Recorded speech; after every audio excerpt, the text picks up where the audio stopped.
Og så får jeg ligesom lige skrab lidt her, fordi alt det her, der sidder lidt fast her, det er altså ganske god smag.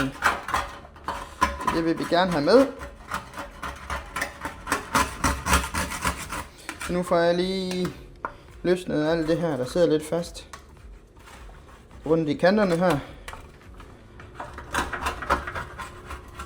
Sådan. Jeg tror lige, vi giver den et skud mere. Sådan. Og så kommer jeg til det her tilbage ind i ovnen. Fordi så kan de lige stå og løsne sig lidt. Og suge alt det her dejlige saft fra kyllingen, som ligger i bunden her. Og alle de her sprøde,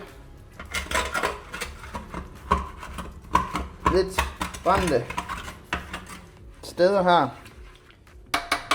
de giver en masse god smag. Så nu får jeg altså bare lige det her tilbage ind i ovnen sammen med rodfrugterne, vi også har derinde.